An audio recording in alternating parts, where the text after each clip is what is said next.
اعوذ باللہ من الشیطان الرجیم بسم اللہ الرحمن الرحیم شرح الامہ کا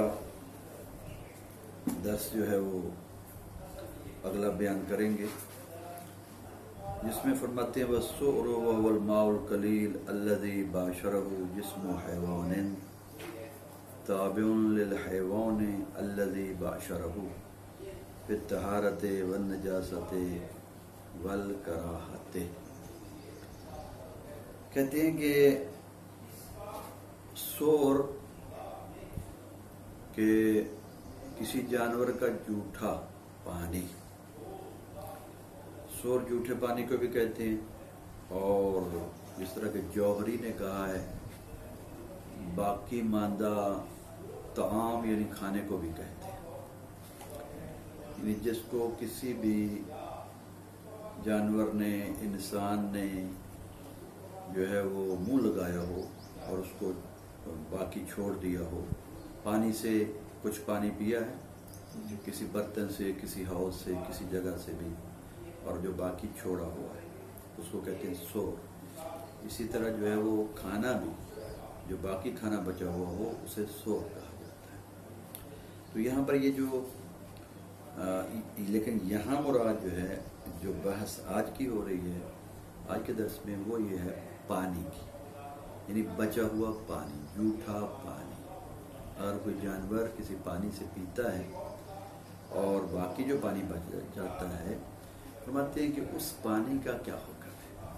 کہتے ہیں یہ پانی جو بچا ہوا ہے، جھوٹا پانی ہے اور بچا کھچا پانی، یہ تابع ہے اس حیوان کے جس حیوان نے وہ پانی پیا ہے اور باقی چھوڑا ہے۔ اس حیوان کو دیکھا جائے، وہ حیوان کیا حکم رکھتا ہے؟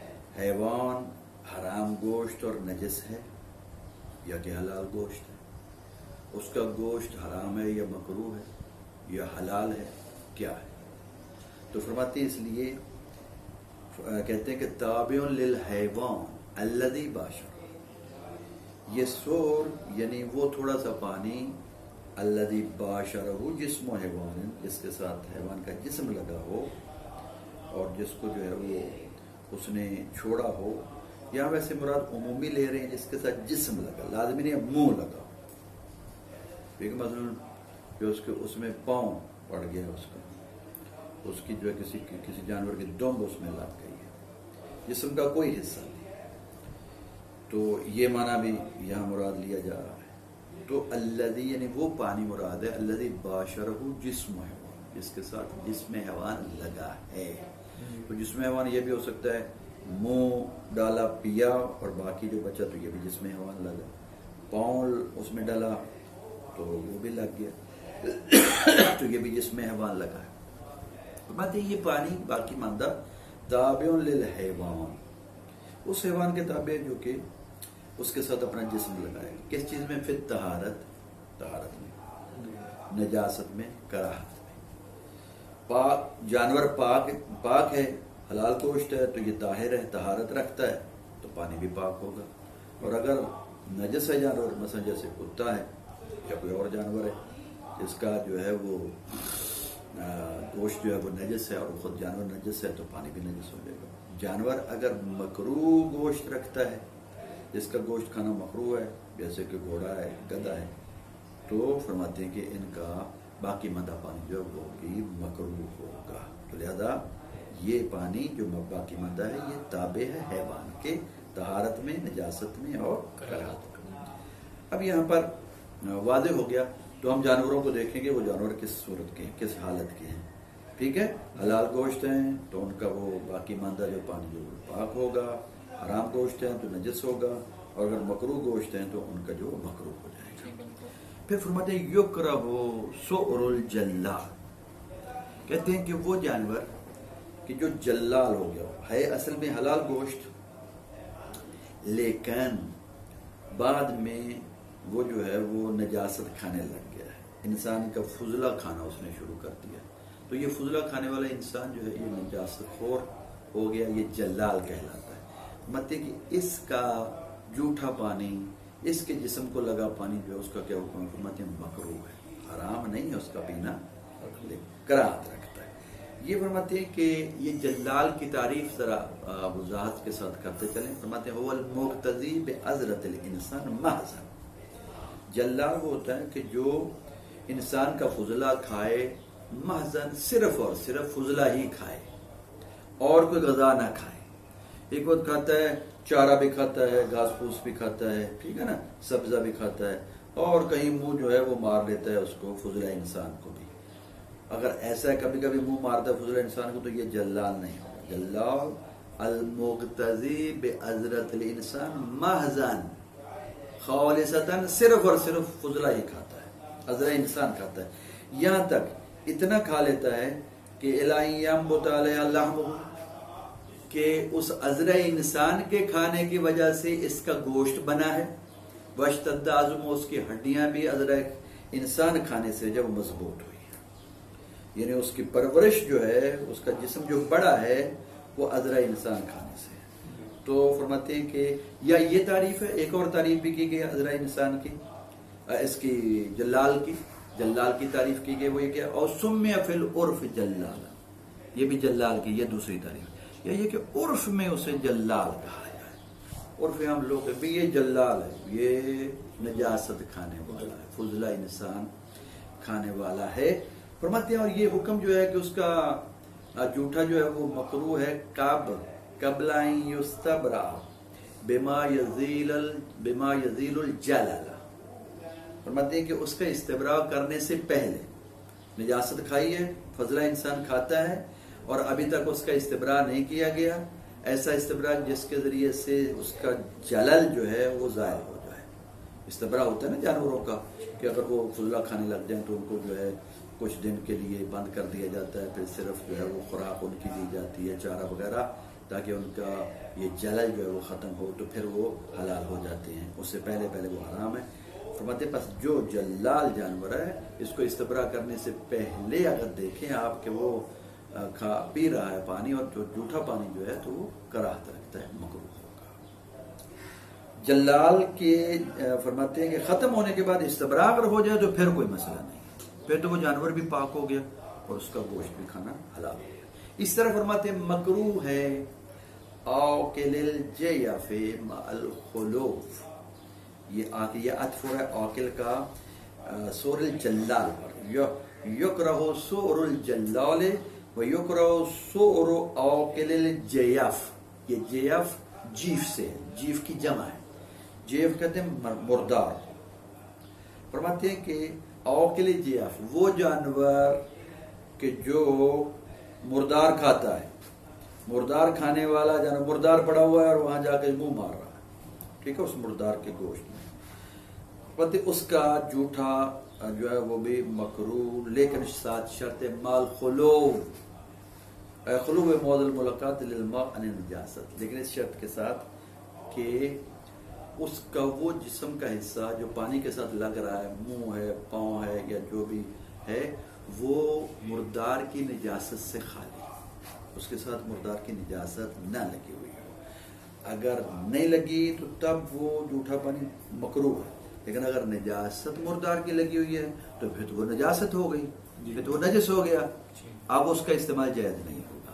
اس شرط کے ساتھ مکروہ ہے کہ اس کے منہ پہ یا جسم کے اس حصے پہ جو پانی کے ساتھ لگ رہا ہے اس کے ساتھ نجاست نہ لگی ہوئی ہو, مردار کا کوئی حصہ نہ. اس طرح فرماتے ہیں کہ ایک اور جو ہے وہ چیز کا, شخص کا جو ہے وہ جھوٹا مکروہ ہے, وہ کس کا فرماتے ہیں کہ سور حائض المتہمہ بعدم تنزہ عن النجاست. فرماتے وہ عورت جو حیض والی عورت ہے اور جو متہم ہے اس چیز کے ساتھ کہ وہ نجاست سے پاکی کا خیال نہیں کرتی, نجاست کا خیال نہیں کرتی, پاکیزگی کو اہمیت نہیں دیتی, بس نجس ہے تو نجس ہے, کپڑے نجس ہے تو نجس ہے, بدن نجس ہے تو نجس ہے. یہ نہیں ہے کہ جب نجس ہوا خون آیا تو پاک کر لیا, چینج کر لیا, تبدیل کر لیا, ٹھیک ہے نا, ایسا نہیں ہے. تو جو متہم یعنی اس کے گھر والے یا اس کے عورتیں جاننے والے کہتی ہیں یہ تو ناپاک ہو, بالکل ہی خیال نہیں کرتی. تو ایسے, اور جو متہم بے نجاست ہے اس چیز کے ساتھ, متہم کس چیز کے ساتھ ہے, متہم بے عدم تنزہ عن نجاست, کہ یہ نجاست سے تنزع نہیں کرتی. عدم تنزع یعنی پاک ہونا، پاکی کا خیال نہیں کرتی. ٹھیک ہے نا، جیسے پیچھے گزر چکا شروع میں تنزع، نزاہت کا لفظ گزرا ہے، وہ نزاہت بھی وہیں سے ہے. ابتدا میں جہاں پر ہم نے طہارت کی تعریف کی ہے نا، تو تعریف لغوی طہارت کی یہ تھی، النظافت والنزاہت من الادناس. طہارت کی لغوی تعریف پاکیزگی، نظافت اور نزاہت. کس سے؟ ادناس سے. ادناس یعنی پلیدگی، نجاستوں سے. تو یہ نظافت آپ جانتے ہیں، النظافت نصف من الایمان، اور نزاہت کا لفظ شارع علیہ الرحمہ نے وہاں بیان کیا. تو نزاہت اور نظافت میں بھی وہاں فرق ہے. وہ کیا ہے؟ وہ فرق وہاں پر یہ تھا، نظافت ظاہری پاکیزگی کو کہتے ہیں اور نزاہت باطنی پاکیزگی کو کہا جاتا ہے. تو یہ یہاں پر لے کر یہاں پر مراد نزاہت سے وہ پاکیزگی ہے کہ وہ اپنے بدن کو نجاست سے پاک نہیں رکھتی، متہم ہے اس چیز کے ساتھ. اس کا جھوٹا بھی جو ہے وہ مکروہ ہے. جی، متہم ہونا یعنی کہ تہمت لگنا، کسی شخص پر، کسی عورت پر تہمت ہے. ٹھیک ہے نا، پتہ نہیں حقیقت ہے یا نہیں. لوگوں نے تہمت لگائی ہوئی ہے، عورتوں نے تہمت لگائی کہ یہ عورت جو ہے وہ پاکیزگی کا، نجاست سے پاکیزگی کا خیال نہیں رکھتی.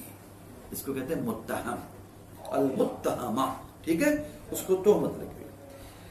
اور فرماتے ہیں کہ مصنف نے کتاب بیان میں، شارع علیہ الرحمہ فرما رہے ہیں، کتاب بیان میں مصنف نے اس متہمہ کے ساتھ حائض والی عورت جو متہمہ بے عدم تنزع عن نجاست ہے، اس کے ساتھ ملحق کیا ہے کل متہم بہا. بیان میں کہتے ہیں شہید اول مصنف کہ صرف یہ نہیں کہ وہ عورت جو حیض والی ہے اور وہ متہم ہے عدم تنزع عن نجاست سے، اس کا جھوٹا جو وہ مکروہ ہے، بلکہ ہر شخص جو بھی متہم ہے اس بات کے ساتھ کہ وہ نجاست سے پاکیزگی کا خیال نہیں کرتا، چاہے وہ مرد ہے چاہے وہ عورت ہے. عورت بھی ہو سکتی ہے، حیض آتا ہے اور وہ پاکیزگی کا خیال نہیں کرتی. مرد بھی ہو سکتا ہے، پیشاب کرتا ہے اور پاکی کا خیال نہیں کرتا، پخانہ کرتا ہے اور پاکی کا خیال نہیں کرتا، پاک نہیں کرتا. متہم ہے، اتہام ہے، بھئی یہ تو گندا بندہ ہے. پیشاب کرتا ہے تو ایسے ہی اٹھ کے آ جاتا ہے، پانی استعمال ہی نہیں کرتا. پخانہ کرتا ہے تو ایسے اٹھ کے آ جاتا ہے، پاکیزگی کا خیال نہیں کرتا. تو یہ اگر متہم ہے کوئی شخص بھی، مرد بھی، تو فرماتے ہیں کہ مصنف نے بیان میں اس کو بھی ملحق کر دیا ہے اس عورت کے ساتھ جو حائض والی ہے اور متہمہ بے عدم نجاست بے عدم تنزع عن نجاست ہے. وہ حسن شارح فرماتے ہیں یہ حسن ہے. یہ جو مصنف نے الحاق کیا ہے نا کہ ہر مرد بھی اس طرح، ہر شخص کوئی بھی ہو جو بھی نجاست کا خیال نہیں کرتا، نجاست سے پاکیزگی کا خیال نہیں کرتا، فرماتے ہیں کہ اس کا حکم یہی ہے، اس کا جھوٹا مکروہ ہے. صرف حیض والی کا جو ہے یہ حکم خاص نہیں. اس کے بعد فرماتے ہیں وسور البغل والحمار. اس طرح فرماتے ہیں خچر، بغل کہتے ہیں خچر کو، اور حمار یعنی گدھا، ان دونوں کا سور، ان کا دونوں کا جھوٹا یا ان کے جسم کو لگا ہوا پانی باقیہ جو ہے وہ بھی مکروہ ہے. شارح علیہ الرحمہ فرماتے ہیں وہما، یہ جو یہاں مصنف نے ان کو علیحدہ ذکر کیا ہے، حالانکہ ایک عمومی حکم مصنف ابتدا میں بیان کر چکا. وہاں کا وسور، وہ پانی جو بچا ہوا ہے، باقی ہے، تابع للحیوان، وہ حیوان کے تابع ہے. حیوان کو دیکھو، وہ حیوان کیا حکم رکھتا ہے؟ طہارت کا حکم رکھتا ہے تو وہ سور پاک ہے. وہ حیوان نجاست کا حکم رکھتا ہے تو سور نجس ہے. حیوان جو ہے وہ کراہت کا حکم رکھتا ہے تو سور جو ہے وہ مکروہ ہے. ٹھیک ہے نا، ایک عمومی حکم بیان کر دیا، وہاں قاعدہ کلیہ بیان کر دیا. مطلب جب قاعدہ کلیہ بیان کر دیا تو اب حیوان، ہر حیوان کو دیکھا جائے گا وہ کیا حکم رکھتا ہے. تو فرماتے ہیں بغل اور یہ جو ہے حمار، تو یہ بھی حیوان میں داخل ہیں، یہ بھی طبیعت حیوان والا حکم رکھتے ہیں. تو جب باقی حیوان جو ہے ان کا حکم بیان ہو چکا تو ان کا بھی حکم تو بیان ہو چکا. ان کو علیحدہ بیان کرنے کی کیا ضرورت ہے؟ ان کو یہاں مصنف نے بغل اور حمار کو خاص کیوں کیا؟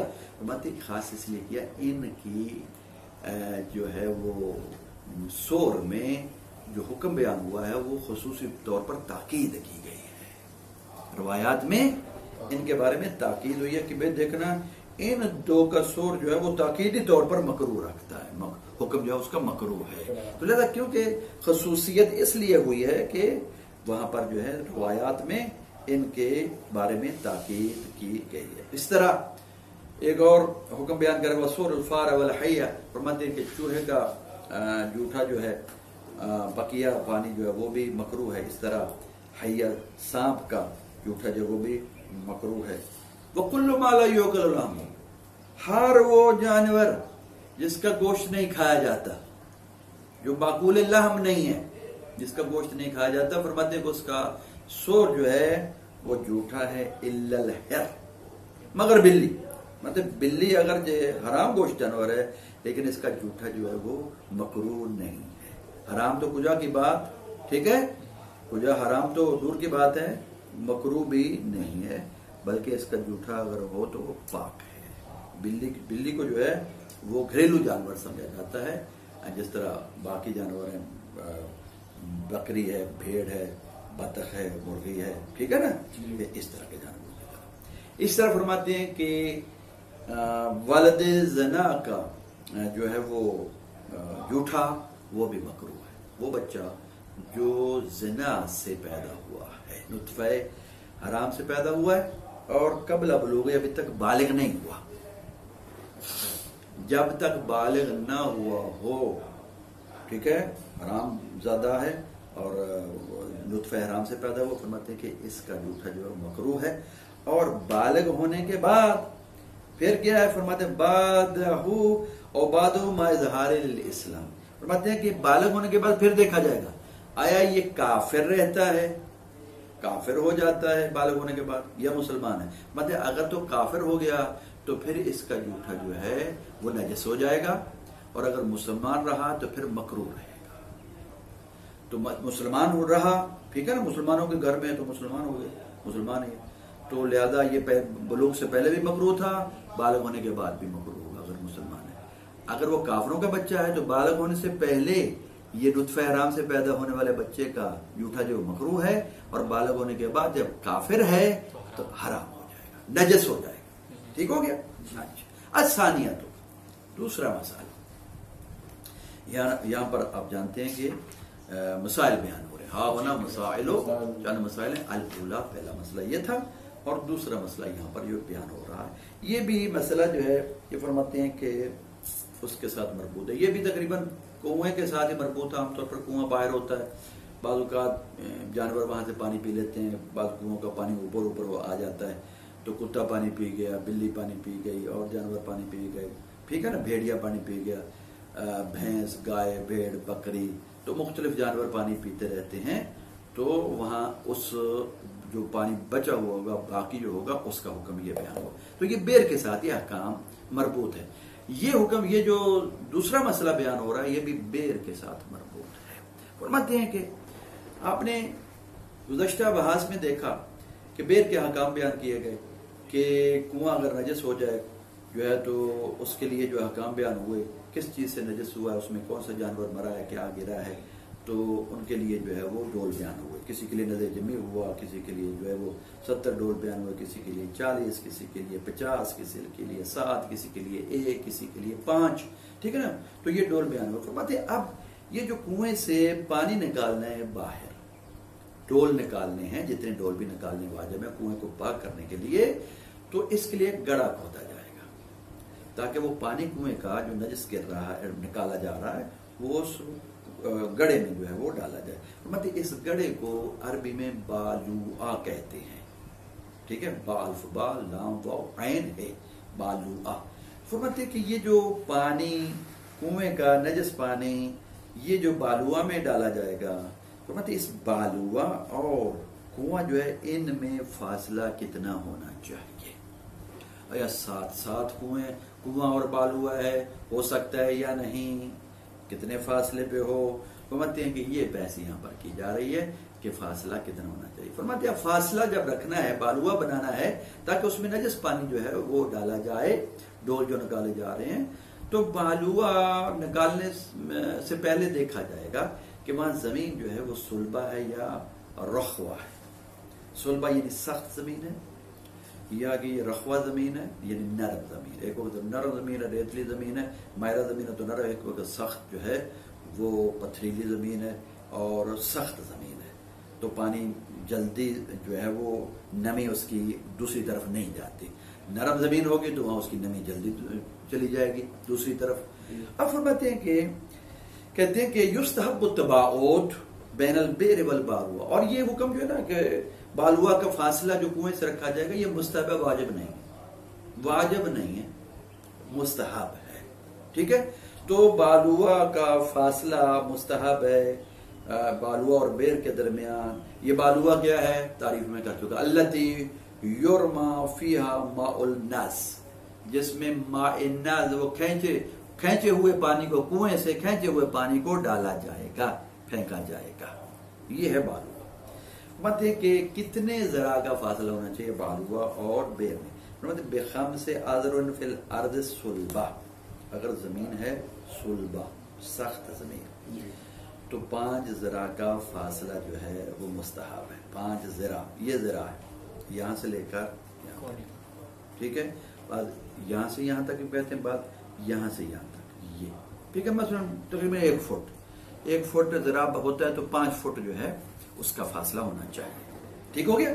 اچھا، 5 ذرا کا فاصلہ ارض صلبہ میں بالوا اور اس کے درمیان، بئر کے درمیان مستحب ہے. صلبہ پڑھنا ہے بضم الصاد و سکون اللام، صلبہ، اس کو ایسے پڑھنا. اچھا توجہ، اب یہ کہتے ہیں کہ زمین صلبہ ہے. ٹھیک ہے، بالوا آپ نے بنایا. صلبہ میں 3 صورتیں بنتی ہیں، رخوہ میں 3 صورتیں بنتی ہیں.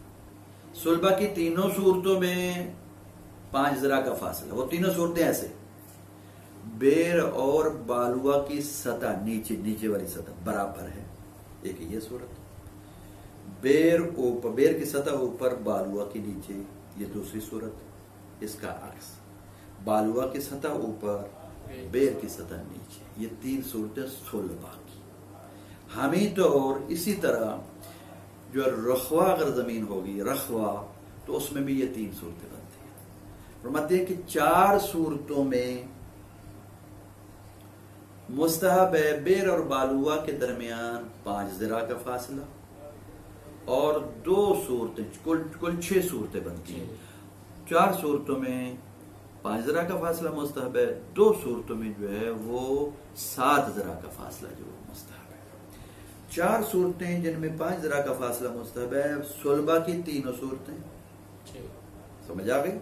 صلبہ کی 3 صورتیں سمجھ آ گئی. صلبہ کی 3 صورتیں کون کون؟ سطح دونوں کی برابر ہو، ایک کے اوپر دوسرے کے نیچے، یا اس کا برعکس. یہ 3 صورتیں. اور ایک اور صورت، تحتیت کرور البالوا ان کرور البئر، یہ 4تھی صورت رخوہ سے. رخوہ کی بھی 3 صورتیں ہیں، دونوں کی سطح مساوی، زمین نرم ہے، دونوں کی سطح مساوی. ٹھیک ہے، یا فرماتے تحتیت کرور البالوا ان کرور البئر، بئر کی سطح اوپر ہے، بالوا کی سطح تحتیت رکھتی ہے، نیچے ہے. ٹھیک ہے، مطلب یہ صورت رخوہ کی یہ بھی ادھر ہے، صلبہ زمین کے لیے جو حکم بیان ہوا ہے، یعنی 5 ذرا کا فاصلہ.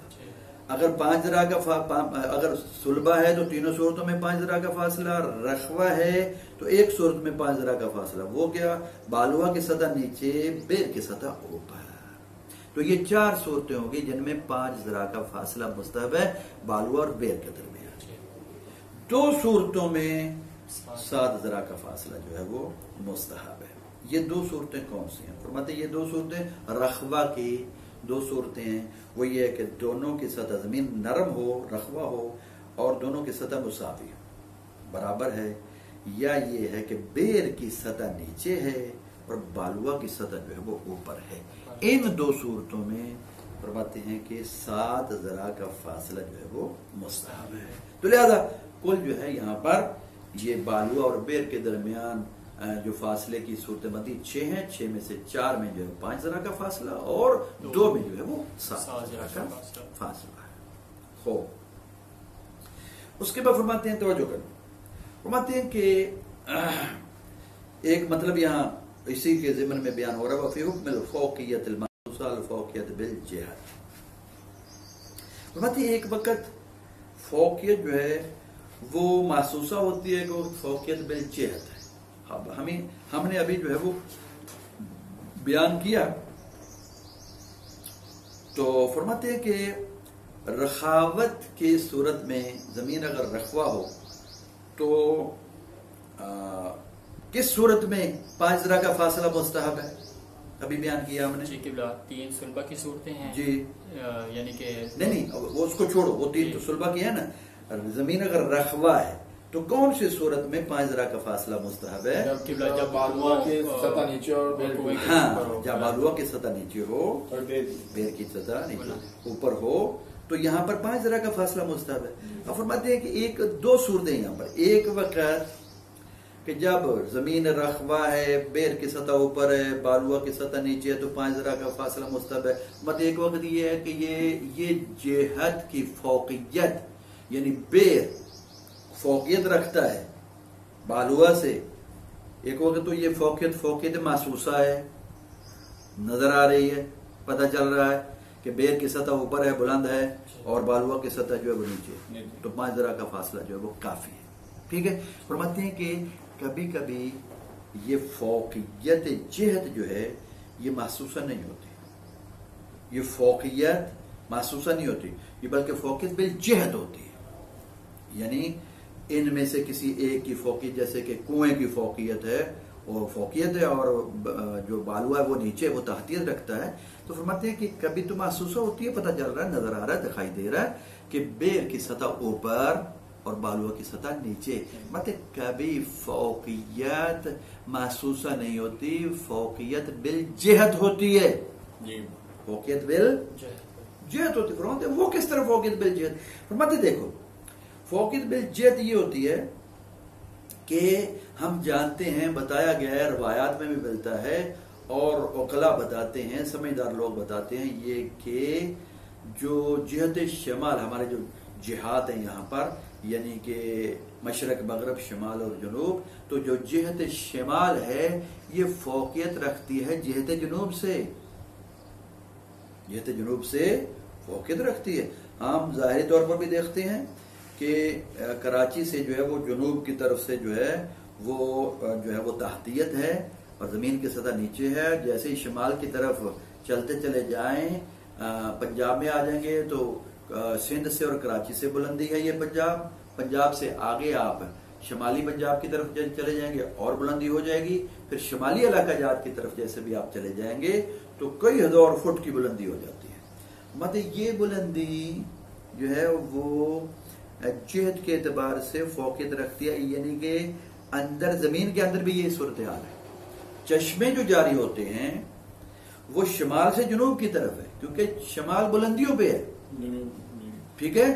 وہاں پہاڑ ہیں، پہاڑوں سے جو چشمے نکلتے ہیں تو وہ اندر ہی اندر زمین کے جو ہیں وہ جنوب کی طرف آتے ہیں چشمے، وہ نیچے سے. کیونکہ وہ جہت شمال فوقیت رکھتی ہے. یہ فوقیت اگر یہ محسوسہ نہیں ہے، سمجھ آ گئی، فوقیت بالجہت ہے. فرماتے ہیں کہ جہاں پر فوقیت محسوسہ کا ہم نے حکم لگایا ہے کہ فوقیت محسوسہ ہو، جیسے کہ زمین اگر رخوا ہے اور وہاں پر بالوا جو ہے وہ بیر اوپر ہے اور بالوا کی سطح جو ہے وہ نیچے ہے، تو وہاں 5 ذرا کا حکم لگایا ہے. تو یہ فوقیت محسوسہ میں تھا. مطلب اگر فوقیت محسوسہ نہ ہو بلکہ فوقیت بالجہت ہو تو وہاں پر بھی یہی حکم ہے. جیسے کہ فوقیت بالجہت یعنی کہ جو ہے وہ بالوا بیر جو ہے وہ شمال کی طرف اور بالوا کس طرف ہو، جنوب کی طرف ہو. یہ اگرچہ فوقیت جو ہے وہ محسوسہ نہیں ہے لیکن فوقیت بالجہت ہے. مطلب فوقیت بالجہت حکم فوقیت محسوسہ میں ہے. اس کا حکم بھی وہی ہے جو فوقیت محسوسہ کا ہے. کیوں؟ جیسے کہ ہم بتا چکے کہ چشمے جو ہے وہ ادھر سے ادھر جاری ہوتے ہیں، شمال سے جنوب کی طرف. آخری بات، آخری مسئلہ یہاں پر بیان ہو رہا ہے، والا ينجس البر بہاء بالبالوا وان تقاربتا الا مع العلم بالاتصال. فرماتے ہیں کہ توجہ، یہ مستحب تھا بیر اور بالوا کا فاصلہ. صلبہ زمین میں 5 ذرا، 4 صورتوں میں 5 ذرا کا، اور 6 میں سے 2 صورتوں میں جو ہے وہ 7 ذرا کا فاصلہ. یہ فرماتے ہیں مستحب تھا، واجب نہیں ہے.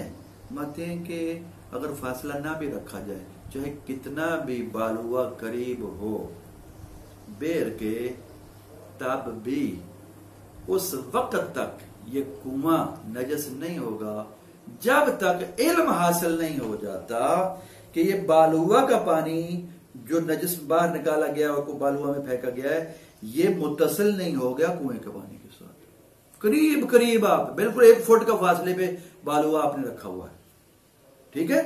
تو فرماتے ہیں کہ یہ جب تک آپ کو یقین حاصل نہیں ہو جاتا، علم حاصل نہیں ہو جاتا کہ یہ بالوا کے پانی نے اتصال کر لیا ہے کنویں کے پانی کے ساتھ، اس وقت تک کنویں کا پانی نجس نہیں ہے۔ وہ تو مستحب تھا کہ اتنا فاصلہ جو ہے وہ رکھنا چاہیے، خوب یہ مستحب ہے۔ فرماتے ہیں کہ کیوں؟ یہاں 2 دلیلیں ہیں، 2 دلیلوں کی وجہ سے 2 اصالہ جاری اصل جاری کریں گے، ایک اصالت طہارت، دوسری اصالہ عدم اتصال۔ کنواں اور بالوا قریب قریب ہے، جب تک یقین حاصل نہ ہو جائے شک بھی کریں کہ ہو سکتا ہے یہ پانی بالوا کا جو ہے کنویں کے پانی کے ساتھ مل گیا، فرماتے ہیں شک کی پرواہ نہ کرو، یقین آنکھوں کے ساتھ دیکھو کہ یہ پانی اس کا بالوا کا کنویں کے ساتھ مل گیا، تو تب یقین حاصل ہو جائے تو پھر نجاست کا حکم لگاؤ، جب تک یقین حاصل نہیں ہوتا نجس نہیں ہے۔ کیوں؟ ایک اصل طہارت ہے اور ایک اصالہ عدم اتصال ہے۔ ایک اصل طہارت وہ کون سی اصل ہے؟ وہ یہ ہے کہ دیکھو جب ہم نے کنویں سے ڈول نکال دیے تو وہ کنواں پاک ہو گیا، اب یہ ڈول ہم نے ادھر ڈال دیے بالوا میں، اب فرماتے ہیں شک کرتے ہیں، کنواں پاک ہو گیا نا، طہارت پیدا ہو گئی، اب شک کرتے ہیں کہ کہیں اس بالوا کے پانی نے اتصال تو نہیں کر لیا کنویں کے پانی کے ساتھ، تو فرماتے ہیں کہ وہاں پہلے ہم اس کی طہارت کے بارے میں علم تھا، اب شک ہے تو ہم اصالہ طہارت ہی جاری کریں گے، یعنی اصالہ استصحاب، پہلے پاک تھا اب بھی پاک۔ دوسرا اصالہ عدم اتصال، وہ کیا ہے؟ وہ یہ ہے کہ ہم نے کنویں کا پانی نکالا، کنویں سے نکال کر نجس ڈول ادھر ڈالے جو ہے وہ یہاں پر بالوا میں، اگرچہ بالوا قریب ہے تو ہم دیکھ رہے ہیں کہ اب پہلے تو یہ نجس پانی جو ہے کنویں کے پانی کے ساتھ متصل نہیں ہوا تھا، بعد میں شک کرتے ہیں کہ کہیں نجس تو یہ متصل تو نہیں ہو گیا نجس پانی کنویں کے پاک پانی کے ساتھ، تو فرماتے ہیں پہلے متصل نہیں تھا اب بھی متصل نہ ہونے کا حکم لگائیں گے،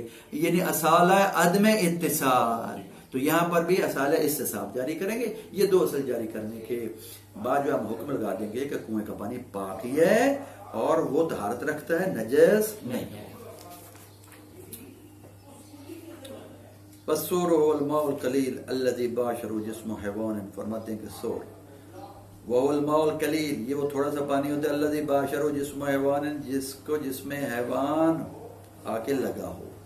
ہاں اس میں یہ شرط ہے کہ تھوڑا پانی کسی برتن میں، چھوٹے سے برتن میں، ٹھیک ہے، کسی تغاری وغیرہ میں، کسی بول وغیرہ میں، کسی ٹب وغیرہ میں پانی پڑے، قلیل ہے، کثیر نہیں ہے، اس کثیر پانی کی بات نہیں ہو رہی، اور جس کے ساتھ جسم حیوان جو ہے وہ لگا ہو، تابع للحیوان، یہ تابع حیوان کے، الذی باشرو، اس حیوان کے تابع جس حیوان نے اس کے ساتھ اپنا جسم لگایا ہو، تابع کے چیز میں فی طہارت و نجاست والکراہت، طہارت میں، نجاست میں، کراہت میں، وَيُكْرَهُ سُؤْرُ الْجَلَّالِ، فرماتے ہیں جلال جانور جو ہے یہ اس کا سور، اس کا جوٹھا جو ہے، اس کا جس کے جسم کو لگا ہوا پانی یا اس پانی کو لگا ہوا جو ہے جو اس کا جسم، تو یہ جو پانی ہے وہ المقتضی بعذرۃ الانسان، جلال کون سا ہے؟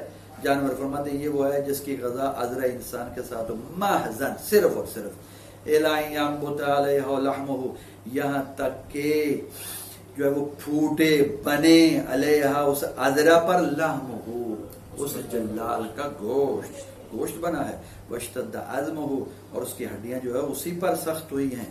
او یا جلال کی ایک اور تعریف ہے، سمے فی العرف جلال، کہ اس کو عرف میں جلال کا نام دیا گیا ہو، قبل ان یستبرا، قبل اس کے کہ اس کا استبرا کیا جائے، بما، ایسی چیز کے ساتھ کہ یزیل الجلالہ، جو اس کی جلالیت کو ختم کر دے، جلل کو ختم کر دے، وسور الحوض المتہمہ، وسور آکل الجئف مال خلو موضع الملاقات للماء عن النجاست، اور اس طرح فرماتے مکروہ ہے مردار کھانے والے جانور کا جوٹھا مکروہ ہے، مال خلو، ساتھ یہ ہے کہ خلو سے مراد خلو موضع الملاقات للماء، وہ جانور جو مردار کھاتا ہے تو اس کا منہ جو مردار کو لگ رہا ہے تو یہ منہ وغیرہ جو ہے یہ خالی ہو نجاست سے، جو ملاقات کر رہا ہے پانی کے ساتھ خالی ہو کس سے؟ ان نجاست سے، وسور الحائض المتہمہ، اور اس طرح فرماتے مکروہ ہے اس حائض کا جوٹھا کہ المتہمہ